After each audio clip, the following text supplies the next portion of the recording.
Trap 2. Failing an important test. Have you ever seen or heard about the marshmallow test? Psychologist Walter Mischel from Stanford University conducted the marshmallow experiment in the late 1960s. The setup of the experiment was simple. A child between the ages of 7 and 9 was sitting at a table in a room with no distractions at all. Someone would put a marshmallow, or a cookie, on the table in front of him or her. The child is then told if the cookie remains uneaten while the researcher leaves the room for about 15 minutes, the child will get 2 marshmallows or cookies when the researcher returns. As the researcher, often a woman, left, the scene that unfolded was often funny. Some children would go through great lengths to prevent themselves from eating the marshmallow. Some covered their eyes, others hid the marshmallow, and others played with it to keep busy. Some succumbed after a couple of minutes and ate the marshmallows, while some, of course, ate it as soon as the researcher had left. This was an important test about delayed gratification and emotional intelligence. Some children clearly went for instant gratification while others tried to use their limited amounts of self-control to get more gratification later when the amount of cookies would be doubled. These children have then been followed throughout their lives, and it quickly became clear that those who could muster up the courage and emotional intelligence to wait for the researcher to return got further ahead in life. This was true in all areas of their lives, financially, romantically, professionally, etc. Some people were born with a strong self-control muscle. Others had to train themselves and consciously weigh the future consequences of every decision in order to pick the best one. Self-control, as you will see throughout this book, will be one of your assets with the biggest impact on the quality of your love life and romantic relationships. It's simple. Going for instant gratification rarely provides great long-term results. That's pretty obvious when it comes to deciding whether you lead fast food versus a wholesome fresh meal. It's even more logical when we think about the financial decisions we make in life. But we rarely think about our love life when it comes to instant gratification.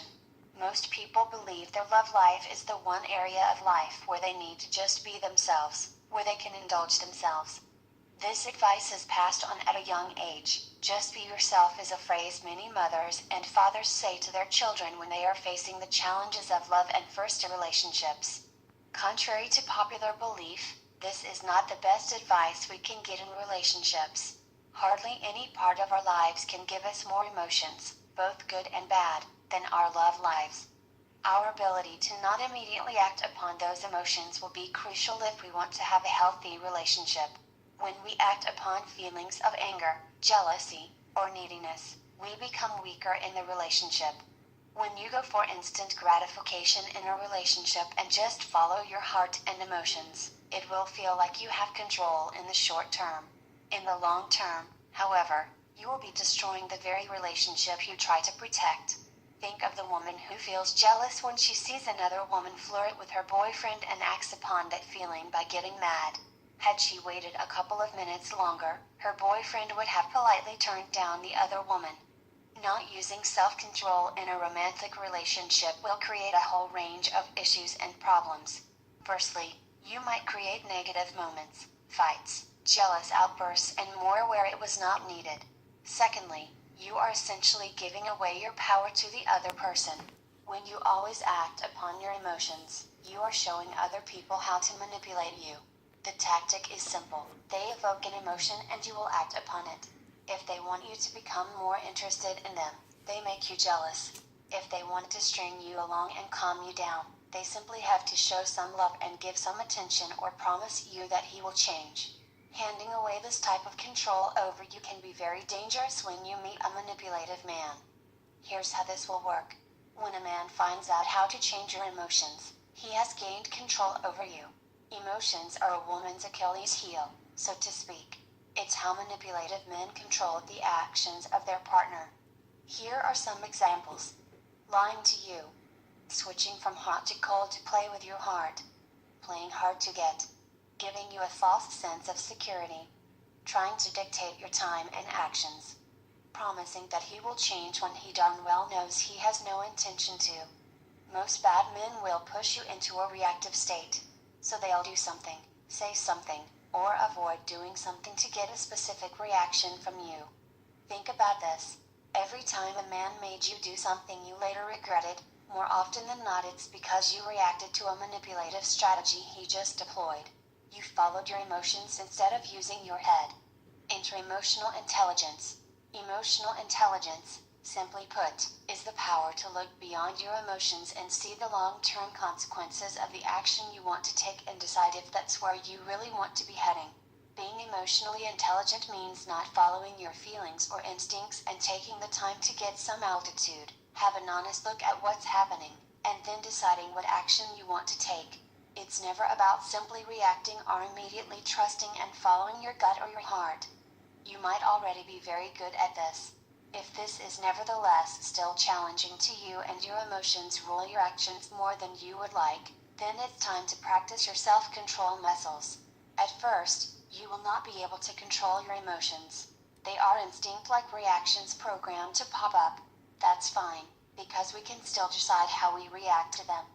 I personally have had to learn how to use self-control while I drive when I was still a young 24-year-old.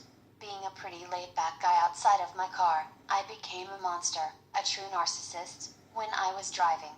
I thought I owned the road, and whenever someone else did something to deliberately block me, slow me down, or even just annoy me by driving too close behind me on the freeway, my heart would start to pound faster. My face would turn red, and I would go into full attack mode.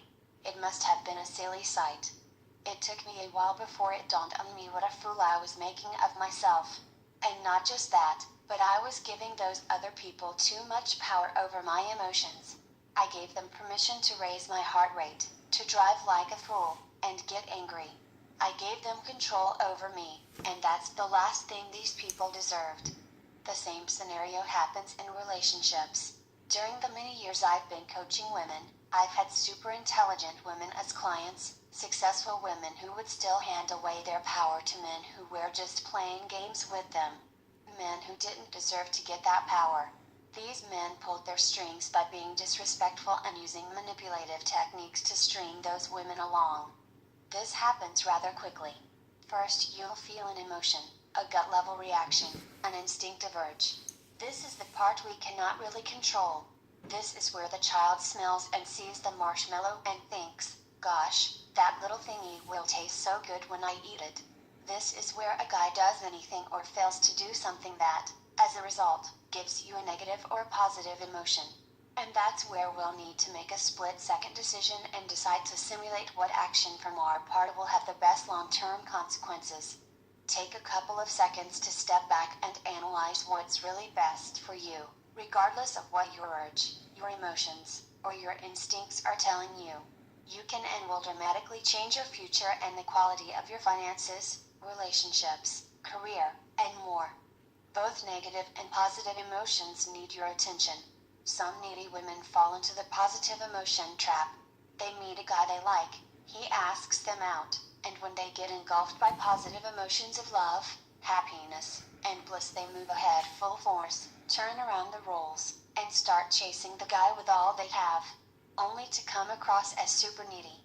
Whenever you feel a strong urge or emotion in a relationship, it's useful to take a step back, look at what's happening, and then decide what's best for you in the long term. It turns out there are ways to step on the brake and go in another direction once we have felt an initial emotion. This is where your self-control enters the game. Getting better at applying a healthy dose of self-control has given both my clients and myself a lot of success in every area of our lives. You will, however, need to actually train it, like a muscle.